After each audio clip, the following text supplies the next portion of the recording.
Study IQ IAS, अब तैयारी हुई affordable. Dear student, public administration की lecture series with the new horizons of public administration book में आप सबका स्वागत है। और सबसे बड़े स्कॉलर पब्लिक एडमिनिस्ट्रेशन के इंडिया में जो रहे हैं मोहित भट्टाचार्य जी की बुक के हम चैप्टर्स को पूरे कर रहे हैं और ये चैप्टर 1 के अंतिम भाग लेक्चर 4 है। पार्ट 4 को हम आज कवर करने वाले हैं। तो यहाँ हम कवर करने वाले हैं पब्लिक चॉइस अप्रोच और critical theory and public organisation और public service approach. So public administration, nature, scope and evolution, part 4, right. So अभी हम आगे चलते हैं, इसको डिस्कस करते हैं आपसे। तो पब्लिक एडमिनिस्ट्रेशन में पब्लिक चॉइस अप्रोच का जिक्र करते हैं।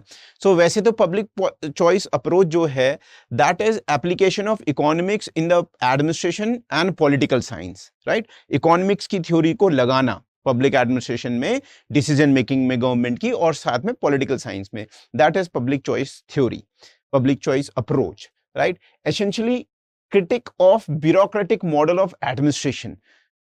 The public choice approach deals with possibility of institutional pluralism. अब देखिए कि एक आइडिया है कि ब्यूरोक्रेसी सब कुछ, सारे फंक्शंस को कर सकती है और ब्यूरोक्रेसी क्या हो, सबसे इंपॉर्टेंट फंक्शन है, ऐसा एक आइडिया है।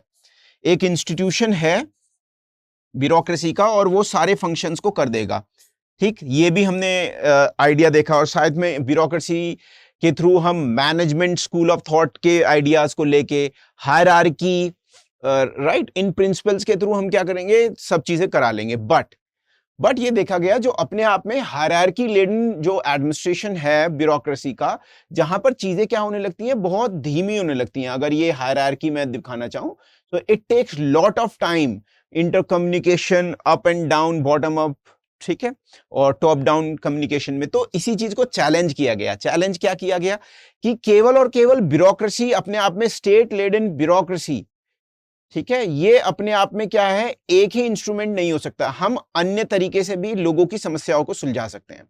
सो possibility of institutional pluralism. Institute क्या ब्यूरोक्रेसी ही करेगी, गवर्नमेंट डिपार्टमेंट किसी काम को करेगा, या मार्केट भी कर सकता है। फॉर एग्जाम्पल एजुकेशन की बात करूं अगर मैं, तो क्या ओनली एंड ओनली शिक्षा विभाग ही इसको कर पाएगा? जैसे प्राइमरी स्कूलों की बात करें तो बेसिक शिक्षा विभाग राज्य स्तर पे होता है, so that would be able to do it. और we can also have market. Market means when people pay the price to the private entity to do the work that was being done by the bureaucracy. And if that is a good solution, so why not take help from the institutions apart from the bureaucracy। यही मतलब है institutional pluralism। Monochromatic type bureaucracy मतलब जो केवल वो ही काम कर सकती है, इसकी जरूरत नहीं है हमें in the provision of public goods and services. तो चाहे पानी हो या फिर आपका शिक्षा हो, स्वास्थ्य हो, रोड हो, क्यों ना प्राइवेट सेक्टर को भी इन्वॉल्व किया जाए। ये ही public choice approach in public administration है, राइट। सो आगे हम देखते हैं कि plurality of governments and public agency is supported on the ground, कि कंज्यूमर्स की प्रेफरेंस को देखा जाएगा, ना कि ब्यूरोक्रेसी की प्रेफरेंस को। Vincent Ostrom has set of concept of democratic administration.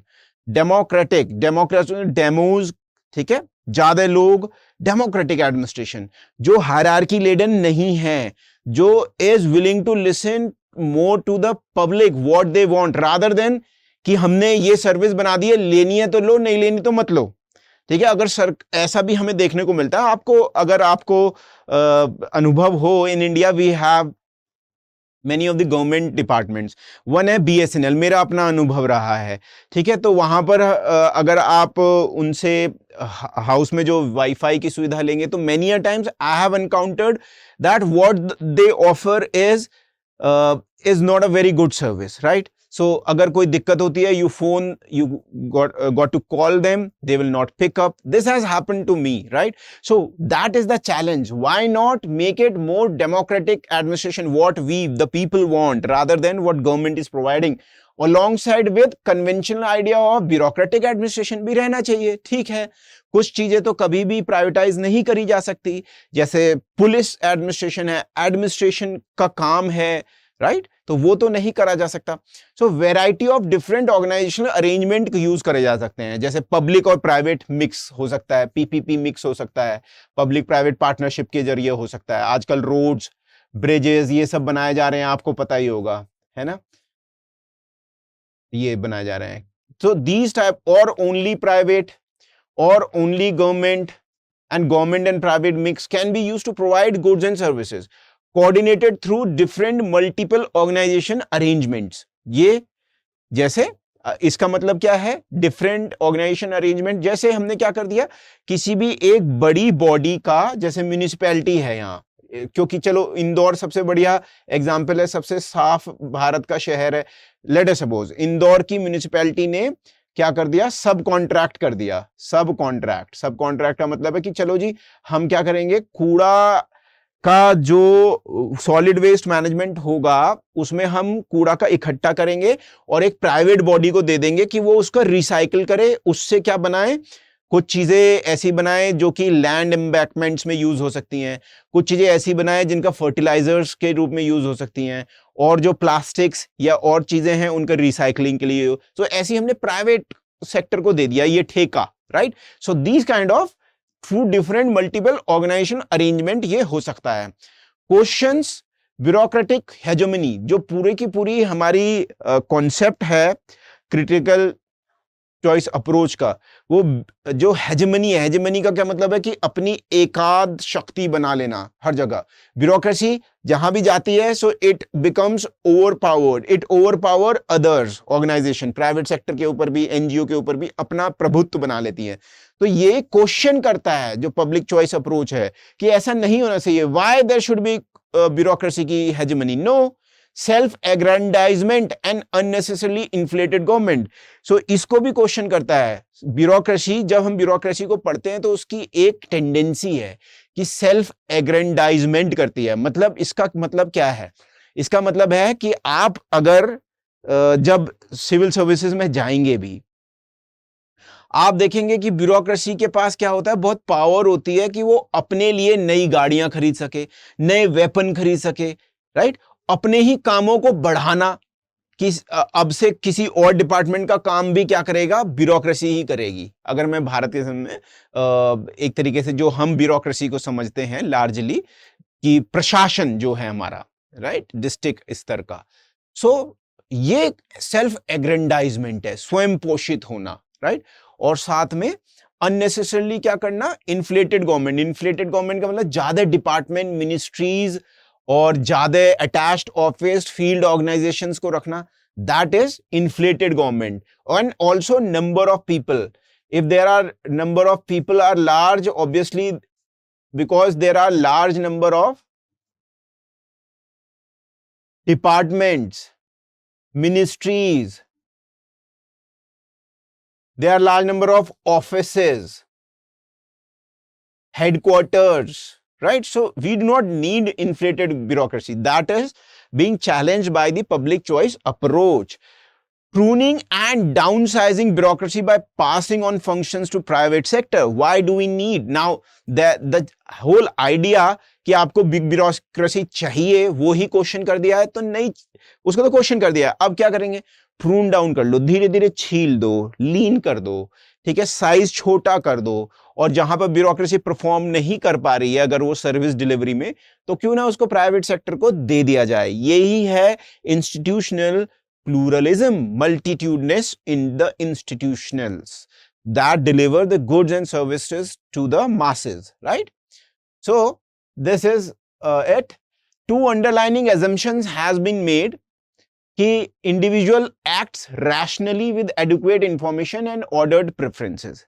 So individual क्या है, methodological individual है, rationally act करता है, उसको पता है आपको, मुझको, गुड्स एंड सर्विसेज जिनको यूज करनी है, हम जो भारत के लोग हैं हमें ये पता है कि हमें क्या चाहिए और क्या नहीं चाहिए। और क्वेश्चन किया जा रहा है रादर ब्यूरोक्रेसी को नहीं पता है। तो यहां पर है इंडिविजुअल एक्ट्स है रैशनली, हम अपने रैशनल डिसीजन खुद ले सकते हैं कि हमें कितने पैसे में क्या चीज चाहिए, प्राइवेट सेक्टर अगर आ गया है गवर्नमेंट के फंक्शन में तो हम उससे खरीदें या ना खरीदें, we can do that. Individual are utility maximisers, तो यहाँ इकोनॉमिक्स का यूज हो रहा है। यूटिलिटी मैक्सिमाइजर की क्या है, यूटिलिटी मैक्सिमाइजर्स का ये यूज है कि जब मैं और आप कोई भी डिसीजन लेते हैं, लेट अस सपोज हम कोई भी चीज खरीदने जाते हैं, तो हम कंपेयर करते हैं ना कि भाई मुझे मोबाइल फोन खरीदना है एक, सो मैं क्या करता हूं, मोबाइल फोन खरीदना है तो मुझे ऑब्वियसली आई विल सी कि फीचर्स क्या हैं, प्राइस क्या है, क्या ये मुझे लॉन्ग टर्म सर्विस भी दे रहा है या नहीं दे रहा है फ्री में, सर्विस प्रोवाइडर। सो इसी तरह यूटिलिटी मैक्सिमाइजर्स हैं इंडिविजुअल, सो वो डिसीजन लेते समय ये देखते हैं कि हमें सबसे ज्यादा फायदा क्या हो रहा है, ऐसा अजम्पशन है। तभी प्राइवेट सेक्टर के लिए ओपन किया जा रहा है आइडिया कि समझदार हैं लोग, पर ऐसा हमेशा नहीं होता, राइट। तो अभी हम इस चीज का क्रिटिसिज्म भी अगर करना चाहें पब्लिक चॉइस थ्योरी का, पब्लिक चॉइस अप्रोच का, वो ये है कि हर बार इंडिविजुअल्स को, क्योंकि इंफॉर्मेशन का लैक होता है और मार्केट चीजों को मैनिपुलेट भी करता है, तो मार्केट पे 100% भी डिपेंड हुआ नहीं जा सकता, ठीक है। तो ये भी हमें ध्यान रखना है। जैसे हम कभी कभी बहुत ही इमोशनल बाइंग कर लेते हैं और वो जरूरी नहीं है कि हमें मैक्सिमम बेनिफिट्स दे, बहुत सारे लोग कर लेते हैं, बड़ी गाड़ी ले ली, वो चल नहीं रही है, राइट, सो एफिशिएंटली तो डिसीजन नहीं माना जाएगा वो, तो हमें ये भी ध्यान रखना है, ठीक है।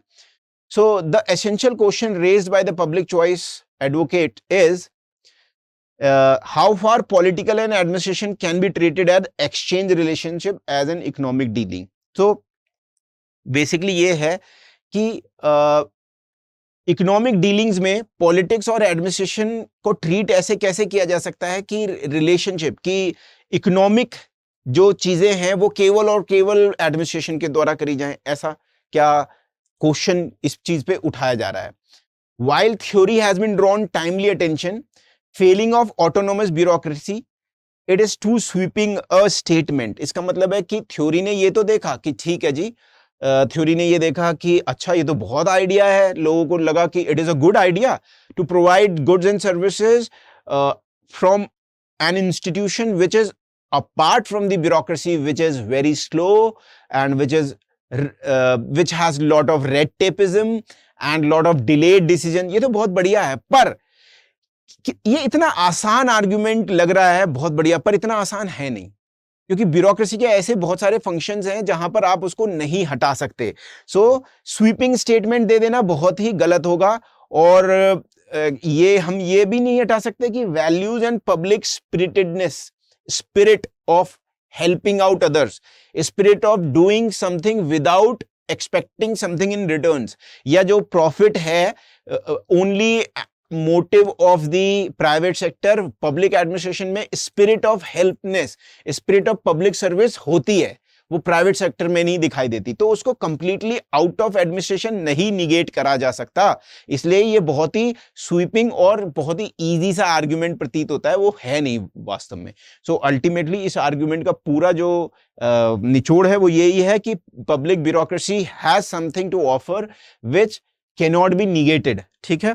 Public administration to market exchange, और टू सिंपलिस्टिक आइडिया, जो मैंने आपको बता दिया कि पूरे पब्लिक एडमिनिस्ट्रेशन को मार्केट से रिप्लेस कर दें और सब चीजें बढ़िया हो जाएंगी, ऐसा होने वाला नहीं है। So that is an important argument. Now there is critical theory and public organisation, another theory, critical theory जो आपके चैप्टर में है मोहित भट्टाचार्य जी की बुक में। It offers critique of public institutions and provide possibility of better future। अब critical theory है तो किसी चीज का तो critic करा जाएगा। Public institution जिसमें bureaucracy भी है, public departments, police, administration, law department, health department, road transport, ये सब का क्या किया, criticism करती है, critically analyze करके देखती है, ठीक है। अब ये जो साइंटिफिक एडमिनिस्ट्रेशन की जो बात है आप देखते हैं, वहां पर क्या है, साइंटिफिक एडमिनिस्ट्रेशन अपने आप में बहुत ही efficiency, effectiveness, predictability and there are some rules those if followed would bring in the best of the results, ऐसा जो बात है उसको क्या करते हैं, क्वेश्चन मार्क करते हैं, ठीक है। और ये क्या किया है कि इस टाइप के एडमिनिस्ट्रेशन ने, जो कि बहुत साइंटिफिक रहा है, इसने normative concerns, what should be done, what type of should be, what ought to be done,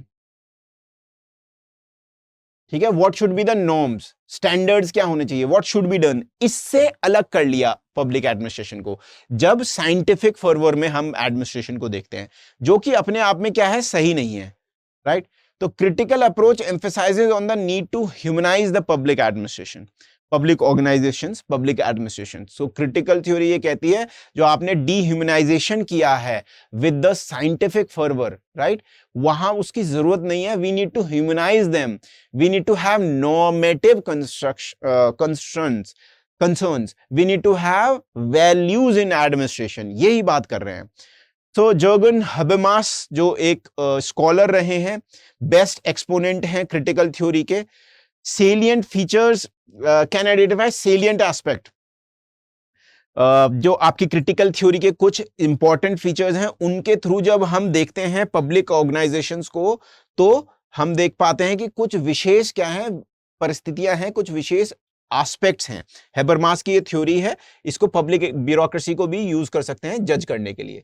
तो हेबरमास जैसे वेबर ने, मैक्स वेबर ने जैसे ब्यूरोक्रेसी को स्टडी किया, वैसे ही हेबरमास भी बताते हैं कि बहुत टेक्निकल नेचर है ब्यूरोक्रेसीज का और पब्लिक ऑर्गेनाइजेशंस का, और टेक्निकल एफिशिएंसी पे बहुत ज्यादा जोर है। तो और धीरे धीरे अब ब्यूरोक्रेसी को क्रिटिकली देखना क्यों जरूरी है, यहां पर हेबरमास बैठे हैं प्रोफेसर, और इनका ये मानना है क्यों जरूरी है क्रिटिकली एनालाइज करने का ब्यूरोक्रेसी को, क्योंकि ब्यूरोक्रेसी के पास बहुत ज्यादा पावर्स हैं, और जब बहुत ज्यादा पावर्स होती हैं तो वो एक इंपॉर्टेंट क्या है, फंक्शन है, जिसके थ्रू बहुत सारी चीजों को मैनिपुलेट किया जा रहा है। सोसाइटी हाईली ब्यूरोक्रेटाइज्ड हो जाती है धीरे धीरे, पावर डिसीजन लेने की और सारा का सारा डिस्क्रिशन कुछ लोगों के पास आ जाता है, और particularly in the hands of few people, particularly bureaucrats, and that is why we need to see it critically. Trend क्या रहा है, ओवर ब्यूरोक्रेटाइजेशन। अभी हमने बात करी थी पब्लिक चॉइस थ्योरी में भी कि ब्यूरोक्रेटाइजेशन में क्या दिक्कत होती है, ओवर ब्यूरोक्रेटाइजेशन। यहां पर दो ऑफिसेस की बात थी तो 4 ऑफिसेस खोल दिए, इनमें 2 अधिकारियों की बात थी तो 4 अधिकारी बता दिए, ये गाड़ियों की संख्या जो थी 5 की जरूरत थी, हमने 10 कर दी, ठीक है। सो ये है ब्यूरोक्रेटाइजेशन, ओवर ब्यूरोक्रेटाइजेशन, हर चीज को सेंट्रलाइजेशन की टेंडेंसीज। ये फ्लो ऑफ इंफॉर्मेशन में भी हो सकता है, वर्क एलोकेशंस में भी हो सकता है, राइट। परमिशन हमेशा हमेशा हेडक्वार्टर्स के पास जाना, हर चीज की परमिशन, छोटी से छोटी चीज की परमिशन, वो क्या है, अपने आप में गलत है, right. So role of bureaucracy has been inquired from the critical perspective. जो एक्सपेंडिंग रोल है पब्लिक ब्यूरोक्रेसी का, वो ये तो बढ़ रहा है, ऑफिसेस बढ़ रहे हैं, ब्यूरोक्रेसी बढ़ रही है, पर लोगों को ये नहीं चाहिए, लोगों को चाहिए सर्विस, लोगों को बड़े बड़े ऑफिस वाली ब्यूरोक्रेसी नहीं चाहिए, लोगों को चाहिए जो उनके पास आके उनकी समस्या को सॉल्व कर सके, ठीक है। So expanding role of bureaucracy may not be that public wants, and that is why it is not matched with public acceptance. Public is more concerned about their problems to be heard rather than big offices। बहुत बड़ा office है, वहां आम आदमी जाने में ही कतराता है, ठीक है, इनहिबिशंस होती हैं, सो डरा हुआ होता है सामान्य व्यक्ति। So people are not very fancied about the fact that we have a big district magistrates का office, right? That is not a very good thing to have. Rather, are common people welcomed over there?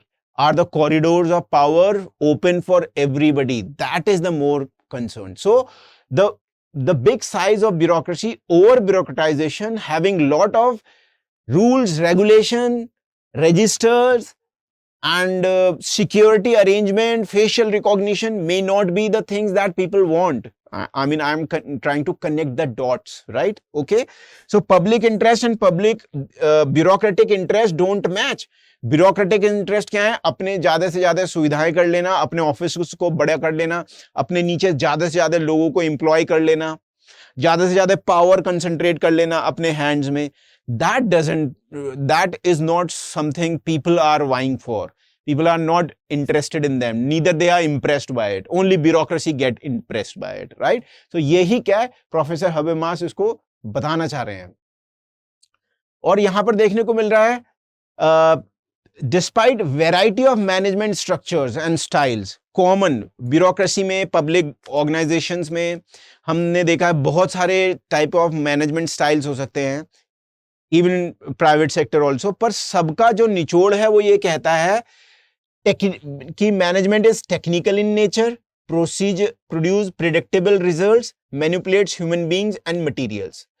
So management ultimately जो हर जगह का management है, जो अपने को ये भी कह रहा है कि हम तो पीपल्स ब्यूरोक्रेसी हैं, हम तो मित्र पुलिस हैं, अगर इंडिया के टर्म में बोलूं तो मैं, सो अल्टीमेटली उनका एक ही गोल है, लोगों को मैनिपुलेट करना, एक्सटर्नली भी मैनिपुलेट करना और इंटरनली भी। इंटरनली कैसे मैनिपुलेट किया जा रहा है, यहां पर देखो, जो ऑफिसर्स हैं बड़े स्तर पे बैठे हुए ऑफिसर्स मान लो, या हायर मैनेजमेंट जो है, वो क्या कर रहा है, छोटे लोगों को, अपने से नीचे के लोगों को मैनिपुलेट कर रहा है। तो इनका एंड गोल यही है कि ज्यादा से ज्यादा क्या हो, प्रेडिक्टेबल रिजल्ट आए, ज्यादा से ज्यादा एफिशिएंसी आ सके, और लोग वो काम करना चाह रहे हैं या नहीं करना चाह रहे हैं, उनके नेचर का है या नहीं है, या 8 आवर्स हो गए हैं, 10 आवर्स हो गए हैं, फिर भी उन पे जबरदस्ती काम लादा जा रहा है, यही मैनिपुलेशन है। सो ये पब्लिक ब्यूरोक्रेसीज, बिग ऑर्गेनाइजेशंस का एक कंसर्न है। ये कौन कह रहा है, हैबरमास क्रिटिकल थ्योरी वाले लोग कह रहे हैं। So positivist assumption pervade mainstream public administration, which is based on empirical ideas, right? Empirical ideas के through, data के through, fixated scientific kind of assumption है, वो क्या है आपके public administration में देखने को मिलेंगे। और administrative science is credited to provide instrumental statement। अब instrumental statement तो बेसिकली इसका मतलब क्या है, इंस्ट्रूमेंटल, किसी भी चीज का यूज कर लेना, जैसे I have this marker, I am using it, ऐसे ही लोगों का यूज करा जा रहा है। और स्टेटमेंट क्या आ रहे हैं, थ्योरी प्रोवाइड कर रही है, कौन सी, यहां पर साइंस ऑफ एडमिनिस्ट्रेशन से आ रहे हैं, इंस्ट्रूमेंटल स्टेटमेंट आ रहे हैं। और वो क्या कह रहे हैं, which can be profitably used by practising managers. ये देखिए कि we have to increase the sales, we have to become the best city in India, right? We have to have least number of crime in our police thana. ऐसे statement आ रहे हैं, higher bureaucracy, which can be profitably used by practicing manager to regulate the behavior of subordinates and to control the environmental uncertainties। ये देखो certain, ये इनको manipulation हो रहा है ना, तो ऐसा होता है ब्यूरोक्रेसी में, ये बताने का प्रयास कर रहे हैं। ठीक है, सो organisational inmates at the operative level are looked as data and instrument to be used। देखो जो हायर ब्यूरोक्रेसी है वो क्या कर रही है, जो ऑपरेटिव लेवल पे, नीचे लेवल पे ब्यूरोक्रेट्स हैं, जैसे अगर मैं बात करूं इंडिया का एग्जांपल लूं, जैसे कांस्टेबल्स हैं, ठीक है, या सब इंस्पेक्टर्स हैं। हायर ब्यूरोक्रेसी क्या कर रही है, पावर एलीट के साथ काम कर रही है और इनको मैनिपुलेट कर रही है डेटा की तरह। अच्छा, कितने कांस्टेबल्स हैं सर, 400, 200 इधर भेज दो, 200 उधर भेज दो, that kind of a thing, right? So they are more or less as data, there is a whole set of impersonalisation, but sorry, individual personality get erased. वो केवल एक नंबर, एक नाम, एक डेटा, एक रिसोर्स, एक इंस्ट्रूमेंट बन के रह जाता है। ये बात हमें देखनी है, राइट?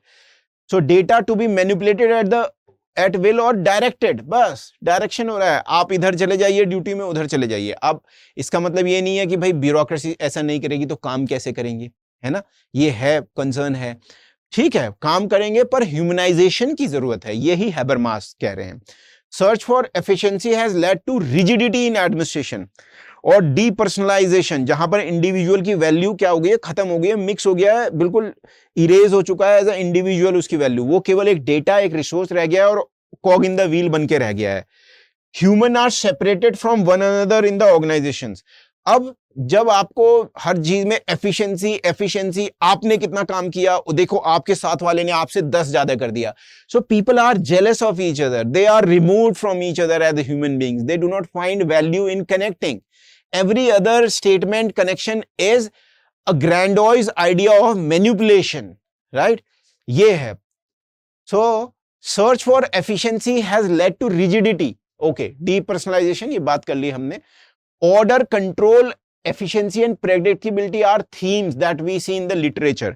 Order होना चाहिए, control हो चाहिए, efficiency, predictability, ठीक है, प्रेडिक्टेबिलिटी होगी तो ज्यादा से ज्यादा लोग ट्रस्ट करेंगे ब्यूरोक्रेसी पे। ये ही बन के रह गया है पूरा का पूरा नया लिटरेचर भी जो लिखा जा रहा है। That is what is the criticism of bureaucracy and public administration. Free flow of information होता ही नहीं है ह्यूमन बींग्स के बीच में, ऑर्गेनाइजेशंस के बीच में, क्योंकि अगर किसी को कोई इनपुट देना है और हायरार्की वाली ऑर्गेनाइजेशन है, कोई यहां पर काम कर रहा है जो कि वास्तव में ग्राउंड रियलिटीज को बेटर जानता है as compared to somebody who is sitting at the top, and he or she wants to give some input, but there would be no input given because such is the structure of the organization. This person has to give input to this, and there are already so many levels, and there would be lot of problem in the communication. There would be noise in the communication. ठीक है, सही communication हो भी नहीं पाएगा। इससे total alienation हो जाता है वर्कर का एक दूसरे के साथ और वर्कर का मैनेजमेंट के साथ भी। और जब एलिनेशन होता है तो डिस्ट्रस्ट आता है, हॉस्टिलिटी भी होती है of the working bureaucracy, hostility भी होती है। लोग अपनी ही ऑर्गेनाइजेशन में कहते हैं कि हमें ऑर्गेनाइजेशन क्या करती है, एक्सट्रैक्ट कर ले रही है हमसे। It's an extractive body, it's an extractive institution. Organization is not rather pro workers, it is pro power elite, pro higher bureaucracy, right? ऐसे टर्म्स आपको देखने को मिलेंगे। तो अपने ही ऑर्गेनाइजेशन के प्रति लोगों में गुस्सा, ये भी देखने को मिलता है। So what would critical theory of public administration do? So what is the idea? क्यों क्रिटिसाइज किया गया? ऐसा क्या किया जाए कि क्रिटिसिज्म से पॉजिटिव क्या लिया जा सकता है? तो जो पब्लिक जो आपके critical theory of public organisations हैं, जिसमें पब्लिक एडमिनिस्ट्रेशन भी आ रहा है और ब्यूरोक्रेसी भी आ रही है, वहां पर पॉजिटिव एस्पेक्ट क्या लिया जा सकता है, क्या करना चाहता है ये? Interested in improving quality of organization life, जो मैंने बताया आपको, that one individual is totally alienated from the second individual and within the organization individual working at the lower level are alienated, right? And everybody is alienated from the organization, and many a times they are hostile also. Improving quality of the organization life. Inquire about conditions of power and dependence in organization and reveal inherited contradiction in hierarchical relation of bureaucracy. अब देखो ये क्या है कि condition of power और dependence. अब देखो यहां पर बंदे के पास है बहुत ज्यादा पावर। इमेजिन कर लो ये डिस्ट्रिक्ट मजिस्ट्रेट बैठा है, केवल एग्जांपल के तौर पे बता रहा हूं, ठीक है? Imagine over there is district magistrate. Now this person is very dependent on the people who are working over here, like patwari है, ठीक है, या रेवेन्यू इंस्पेक्टर है, बिल्कुल नीचे काम करने वाले लोग होते हैं। ये क्या है, बहुत ज्यादा डिपेंडेंट है इन पे। अब ये अगर इसके लिए काम ना करें, इसकी कोई भी पावर नहीं है, ये पावरलेस हो जाएगा। पर तो ये यही कह रहे हैं कि conditions of power and dependence in the organization, कैसे इन लोगों को कैसे डिपेंडेंसी यहां है, इन लोगों को कैसे डिपेंडेंसी यहां है। और जो कॉन्ट्राडिक्शन है हायरार्किकल में, इनको बहुत सारी ज्यादा नॉलेज होगी ग्राउंड की। पटवारी को डीएम से बहुत ज्यादा नॉलेज होगी कि सर्वे करके आया हूं खेत में, कल अगर तूफान आ गया था और खेत भी बर्बाद हो गई है, मुझे पता है कितना नुकसान हुआ है। और जो यहां पर हायर ऑर्डर पे बैठा हुआ व्यक्ति है वो डिपेंडेंट है इस पे, पर अनफॉर्चुनेटली इनको वो इंस्ट्रूमेंट की तरह यूज कर ले रहा है, राइट? और ये are more or less a data, they are not persons, they are losing their personality and they have become just instrument, right? ये बताना चाह रहा है। Would concentrate on distorted pattern or communication in the present day organization. So distorted manner of communication है। इसका क्या मतलब है present organization में? distorted का मतलब जो सही नहीं है। communication, जिसके पास ज्यादा नॉलेज है ग्राउंड की, वो तो बता ही नहीं पा रहा है, उसकी तो बात ही नहीं सुनी जा रही है। और जो हायर पोजीशन पे बैठ गए हैं, जिनका ज्यादा यूज क्या है, पढ़ के या दूसरों की बात सुन के, उसको एक्सपर्ट बनाया जा रहा है।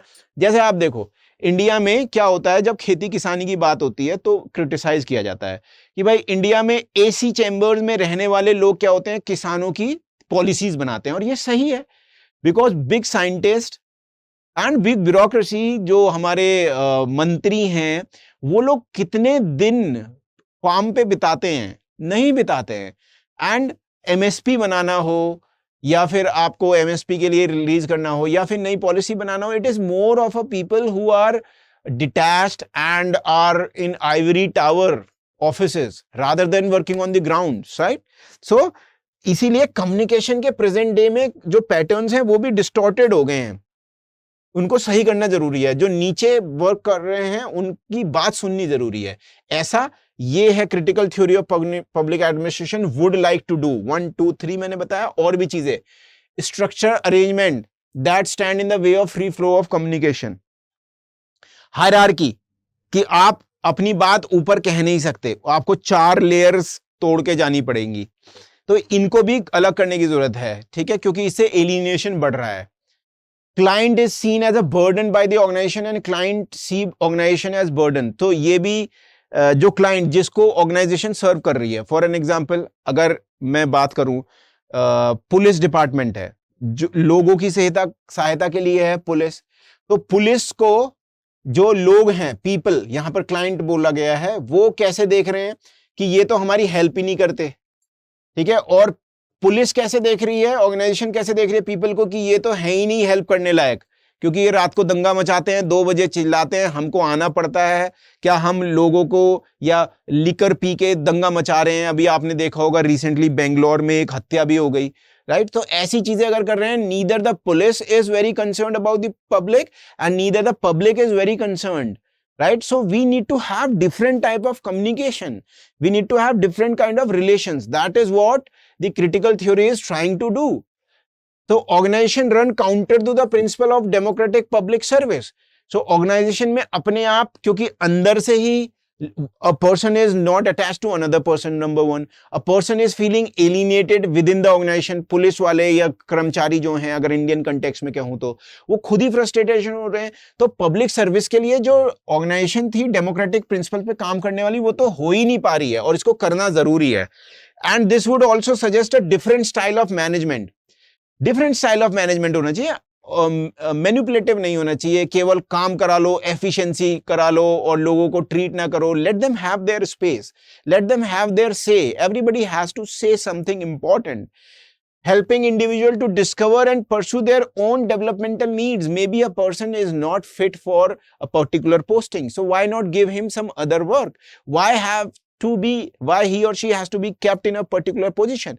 I mean, all these things are important, but we have to also see them in the context of India, like developing country. अगर मैं बात करूं, जब इंडिया से जोड़ के मैं देखना चाह रहा हूं, तो we have to strike a balance.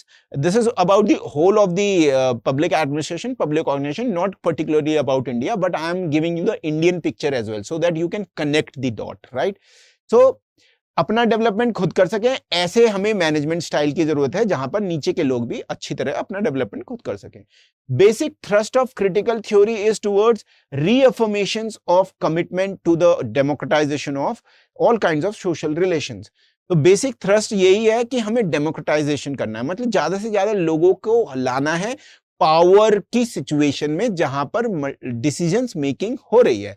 Why only few people or only few people sitting the bureaucrat seat should have lots of power? Rather, people who are being affected or will be affected, उनको भी उसमें क्या दिया जाए, उनका उतना ही दायित्व बनता है, उनको दिया जाए, वो हिस्सेदारी भी दी जाए, ये कहना चाह रहे हैं, राइट? यस, सो ये कहना चाह रहे हैं दोस्तों। सिविल सर्विसेज डे के उपलक्ष्य में 21 अप्रैल से सिविल सर्विसेज की तैयारी के लिए जो ऑप्शनल सब्जेक्ट है पब्लिक एडमिनिस्ट्रेशन, वो शुरू हो रहा है, और बहुत ही कम रेट पे SC लाइव आप कोड का यूज करते हुए ये अवेल कर सकते हैं, only at 14,999, and this whole course would be into the live lectures and it will cover all the previous year questions, साथ में hand written notes, PDF notes, इसके अलावा मेंस की आंसर राइटिंग की प्रैक्टिस, साथ में 12 जो आपके टेस्ट होंगे और उनका डिस्कशन, 8 हैं सेक्शनल टेस्ट और 4 हैं फुल लेंथ टेस्ट। सो आपको क्या करना है, वेबसाइट पे जाना है और SC लाइव कोड का यूज करना है पब्लिक एडमिनिस्ट्रेशन ऑप्शनल को चूज करते समय।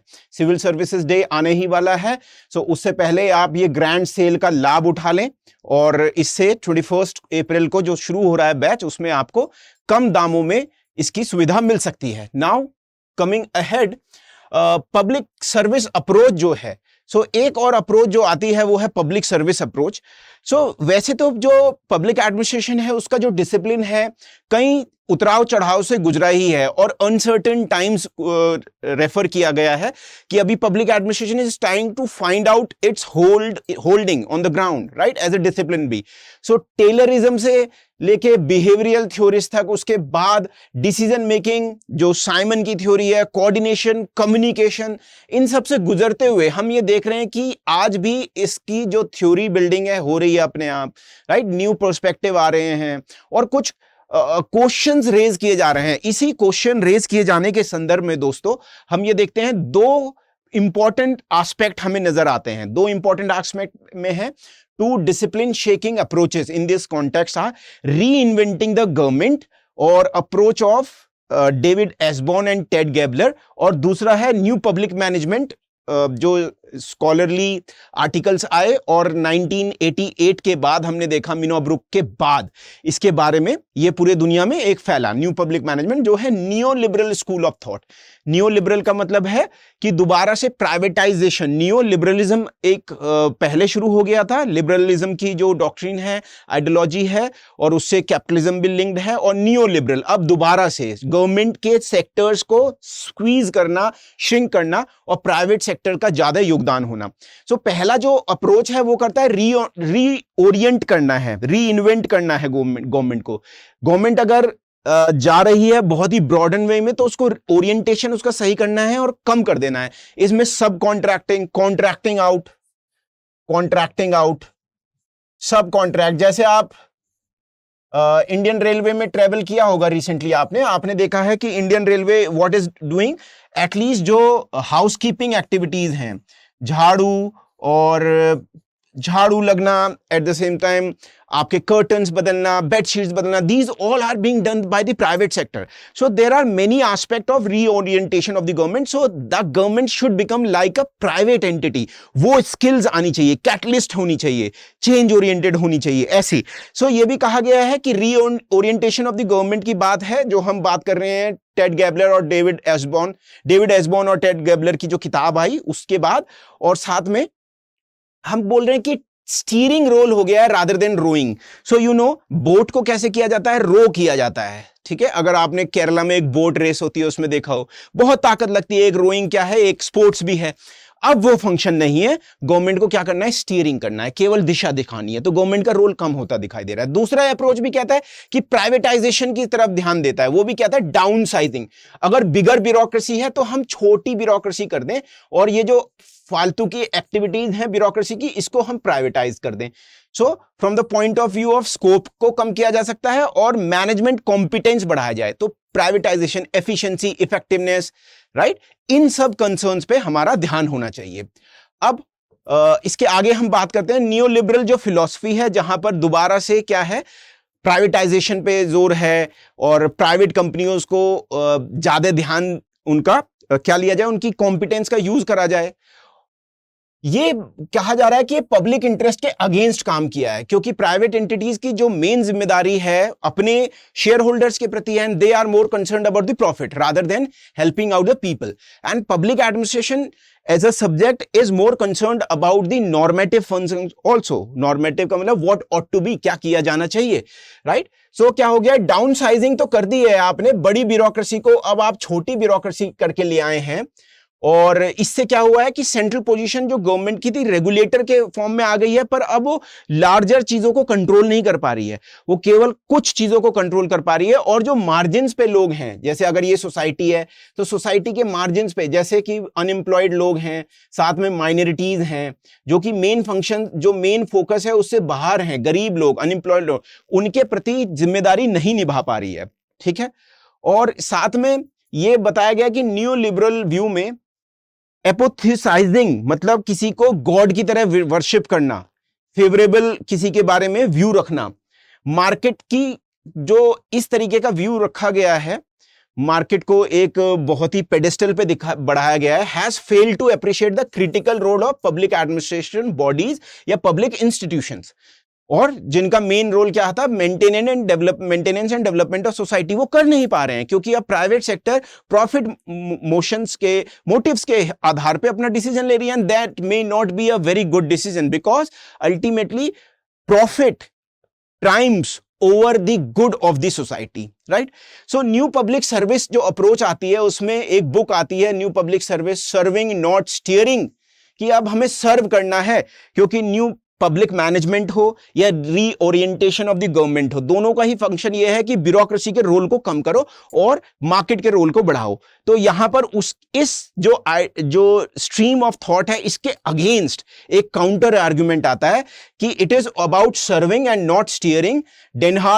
Denhard have succinctly put the central role of the government as service, कि सरकार का जो मेन रोल है वो सर्विस है, रादर देन केवल स्टीयरिंग नहीं है। सरकार को क्या करना पड़ेगा, खुद अपने कंधों पे उठाना पड़ेगा एडमिनिस्ट्रेशन का भार।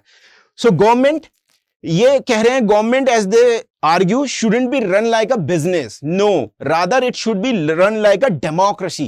डेमोक्रेसी में लोगों के द्वारा अपना शासन है, डेमोज मतलब लोग और क्रेसी मतलब रूल। सो डेमोक्रेटिक जो प्रिंसिपल की हम बात कर रहे हैं, वहां पर people are also involve in decision making and people are equal partners with the government sector, bureaucracy, right, state, ये बात कर रहे हैं। तो जो एनपीएम न्यू पब्लिक मैनेजमेंट का जो पर्सपेक्टिव था, उससे अब क्या कर रहे हैं, ये चीजों को काउंटर कर रहे हैं कि no, the pruning down of bureaucracy and state, downsizing of the state has not worked well, we need to reorient back, और हमें दिशा चेंज करनी पड़ेगी। जो पहली दिशा थी वो ही जिसमें गवर्नमेंट का ज्यादा रोल है, ये बताने का प्रयास कर रहे हैं।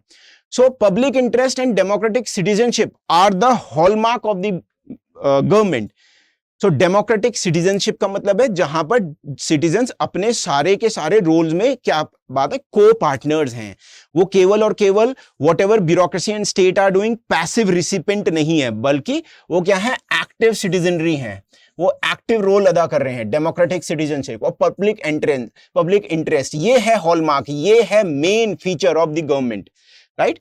और as the sense of service of community क्या होनी चाहिए, एक्सपेंड होना चाहिए, और पब्लिक एम्प्लॉयज को अपना एस्टिमेशन भी बेहतर करना होगा। Sense of dignity, self respect आएगी जब वो ज्यादा से ज्यादा कनेक्ट होंगे, किससे, सिटीजन से ज्यादा कनेक्ट होंगे, वो समस्याओं को सुनेंगे, उनको ये एहसास होगा कि it is very important, they play a very important role. So उनको जब ये होगा तो सेंस ऑफ डिग्निटी आएगी, and they will work hard, over here you see there is a co-creation, there is a co-governance, एक दूसरे से हाथ मिला रहा है, जा रहा है, ठीक है। पब्लिक सर्वेंट क्या करेंगे जब उनमें डिग्निटी आएगी, खुद वो करेंगे, वो इनवाइट करेंगे सिटीजन्स को कि आप गवर्नमेंट प्रोसेस में भाग लीजिए, जैसे आज भी होता है गवर्नमेंट प्रोसेस में भाग लेना। जैसे भारत का एग्जांपल दूं, अगर मैं जो डेमोक्रेटिक डिसेंट्रलाइजेशन है, वहां तो लोग ही पंचायत स्तर पे अपने प्लान बनाते हैं, राइट, और गवर्नमेंट के जो ऑफिशियल्स आते हैं वहां पर उनसे पूछताछ होती है, अपने सुझाव भी देते हैं, कुछ ऐसा ही बताने की कोशिश कर रहे हैं।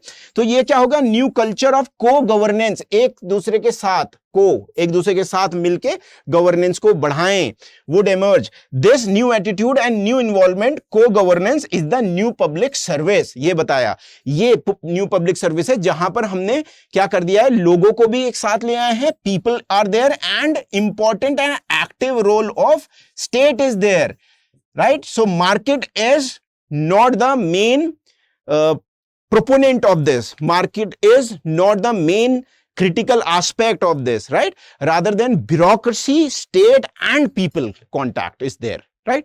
So पहले की एडमिनिस्ट्रेशन में था स्टेट, पर पहले का एडमिनिस्ट्रेशन क्या था, एक रिजिडिटी आ गई थी उसमें, एफिशिएंसी, इकोनॉमी की बात कर रहा था, it was not concerned about the public at large. Then there was a tilt towards marketization, that too didn't function in better way.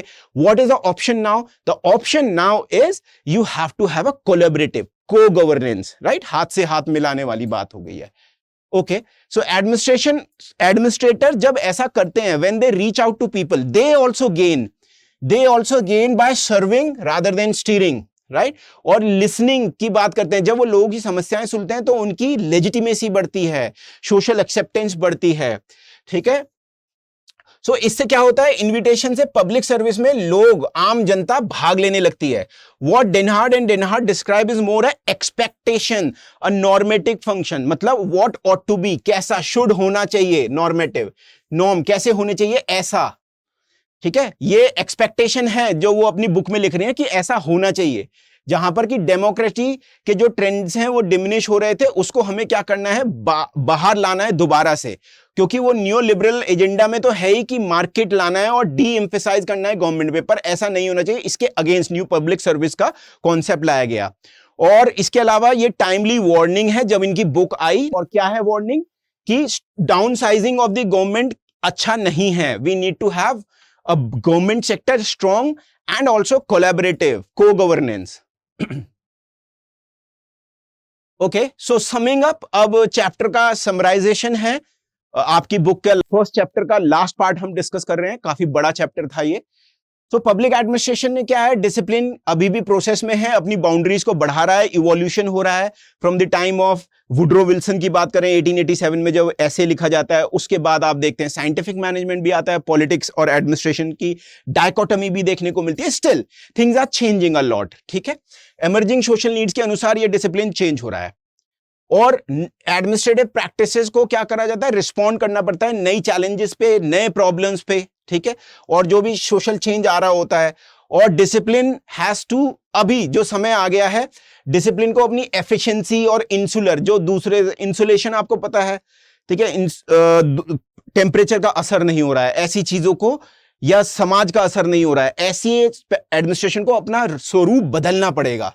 ठीक है, ये बदलना पड़ेगा अपना स्वरूप. और ऐसा लग रहा है कि नॉर्म्स ऑफ डेमोक्रेसी खुद ही आने का प्रयास कर रहे हैं within the public organization. इसका मतलब क्या है, इसका मतलब है कि लोगों का पार्टिसिपेशन जरूरी हो गया है. अब लोगों को अंदर लाए बिना, ऑर्गेनाइजेशन के साथ एक दूसरे से संबंध बनाए बिना, लोग का मतलब है पब्लिक एट लार्ज. ठीक है, काम नहीं चलने वाला. और इसके अलावा डिस्ट्रीब्यूटिव जो जस्टिस है, जिसको पब्लिक एडमिनिस्ट्रेशन को क्या करना है, डिस्ट्रीब्यूटिव जस्टिस भी करना है. ऐसे लोगों के पास भी जाना है जो कि कभी भी जो फोकस एरिया में नहीं रहे हैं ट्रेडिशनल पब्लिक एडमिनिस्ट्रेशन के भी, मतलब इलीट क्लास के अलावा यहां भी जाना है. राइट, इनके लिए भी भला करना है, चाहे वो हेल्थ सेक्टर में हो, एजुकेशन सेक्टर में हो, या फिर आपकी स्कॉलरशिप के थ्रू हो. बहुत सारे माध्यम है, आपको पता ही है. 80s में हमें देखने को मिलता है चेंज इन पब्लिक एडमिनिस्ट्रेशन. वहां पर मार्केटिंग ओरिएंटेशन आती है और public management, new public management वाली डॉक्ट्रिन भी आती है. More and more market orientation वाला जो एडमिनिस्ट्रेशन है वो क्या है, स्टेट से अलग और गवर्नमेंट ओरिएंटेशन से अलग करने का प्रयास था. परंतु उसके बाद हमने देखा कि न्यू पब्लिक सर्विस की डॉक्ट्रिन भी आती है, वो हमने अभी डिस्कस करी. तो ये है समेशन है, ये पूरे बुक में ही समेशन दिया हुआ है चैप्टर का पूरा. राइट, और थर्ड पार्टी गवर्नमेंट का इमरजेंस भी एक बात बताई जा रही है. थर्ड पार्टी गवर्नमेंट का क्या मतलब है, एक तो state is one functionary and people are second. ठीक है, या सिटीजन्स बोल लो इन्हें. ठीक है, सिटीजन्स ये हो गए स्टेट. अब ये सिटीजन ही पहले हमारे देश में, जैसे देखो, जैसे हमारे देश में इलेक्ट्रिसिटी की बात है, तो सबको ये तो पता ही है कि इलेक्ट्रिसिटी मेजरली क्या है. इलेक्ट्रिसिटी मेजरली, यहां पर मैंने लिखा है, इलेक्ट्रिसिटी मेजरली सरकारी कंपनियां ही उपलब्ध कराती है. परंतु अभी दिल्ली में देख लो, आपकी रिलायंस, टाटा, ये भी कंपनियां हैं जो डिस्कॉम्स बोलते हैं, डिस्ट्रीब्यूशन कंपनीज जो हैं पावर की. अब ये क्या है, ये थर्ड पार्टी बन के आ गए हैं. और यहां पर प्राइवेट एंटिटी थर्ड पार्टी, और साथ में सिविल सोसाइटी, एनजीओ भी शामिल हो गए हैं, और प्रेशर ग्रुप्स भी, ये सब क्या है, थर्ड पार्टी बन के आ रहे हैं. So the current trend is towards leaner and thinner government. Lean का मतलब है कम ऑफिसेज वाला, बहुत ज्यादा ऑफिसेज हैं, बहुत ज्यादा लोग हैं, बहुत ज्यादा काम है, नहीं वो वाले एडमिनिस्ट्रेशन नहीं, 1960-70 के दशक का नहीं, लीन एडमिनिस्ट्रेशन. ठीक है, ऑनलाइन चीजें कर दो, प्राइवेटाइज कर दो जो बहुत महत्वपूर्ण चीजें नहीं है, जैसे रेलवे ने कर दिया है, फूड सर्विसेज को प्राइवेटाइज कर रहे हैं. ठीक है, और हाउसकीपिंग एक्टिविटीज को प्राइवेटाइजेशन कर रहे हैं, बेडशीट चेंज होना, all those things you must be thing.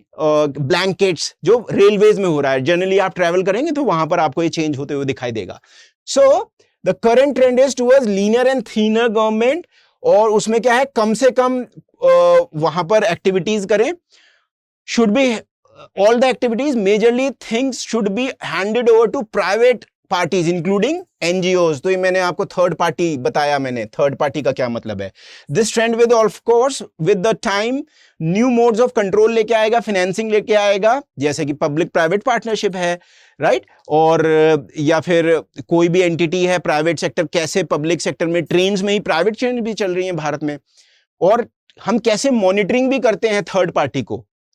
Private entity को हमने दे दिया काम कि आप क्या करो, रेलवेज में कुछ चीज करो, या फिर आप जो सॉलिड वेस्ट मैनेजमेंट सिस्टम है किसी भी शहर का, जैसे मैं एक एग्जांपल दे सकता हूं आपको, देहरादून में जो शहर है वहां पर जो वेस्ट मैनेजमेंट का एक पूरा काम है, गार्बेज कलेक्शन का और म्युनिसिपैलिटी का फंक्शन होता है, वो एक चेन्नई की कंपनी को दे दिया गया है। गाड़ी आती है चेन्नई एक्सप्रेस का गाना बजाते हुए, और साथ में एक प्राइवेट एंटिटी है जहां पर सॉलिड वेस्ट मैनेजमेंट का प्लांट है और वो पूरा काम कर रही है। तो हमें अब मॉनिटरिंग के लिए भी, थर्ड पार्टीज के लिए भी नए फॉर्म्स इजाद करने होंगे बाय द गवर्नमेंट। कैसे करेंगे, new modes of control, financing and monitoring of third party भी देखना होगा, right. So this is your chapter, and for these kind of more lectures and what is new happening in public administration और कैसे तैयारी करनी है notes के लिए, पीडीएफ्स के लिए, केस स्टडीज के लिए, आप क्या करें, मेरे से जुड़ें। Public administration public ad by Shekhar, ये है इंस्टा हैंडल, और पब्लिक एड बाय शेखर ये है आपका टेलीग्राम ग्रुप।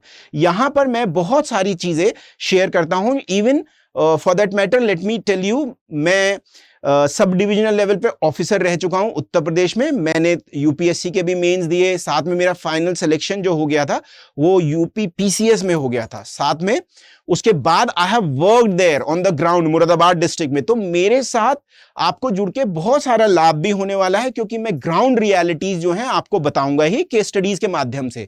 जैसे कि रेवेन्यू एडमिनिस्ट्रेशन क्या होता है, कैसे पुलिस के साथ हमने जाके, मैंने as an officer, gazetted officer, magistrate, कैसे जाके मेला ड्यूटी का आयोजन किया, सड़कें क्लियर कराई, कई बार धरना प्रदर्शन से उठवाया, कैसे पटवारी रेवेन्यू इंस्पेक्टर्स के साथ जैसे जाके हम गांव में सर्वेक्षण करते हैं, और बहुत सारी चीजें हैं, कैसे डेटा इकट्ठा होता है, कैसे जो सरकारी चीजों के लाभ लोगों को मिलता है, धारा 144 जब लगती है तो क्या रोल होता है, पूरा का पूरा पब्लिक एडमिनिस्ट्रेशन का अनुभव मुझे है। So do connect with me, and that is all we have for today, and we will be seeing you into the next lecture और नए चैप्टर्स के साथ। तब तक के लिए जय हिंद और जय भारत दोस्तों।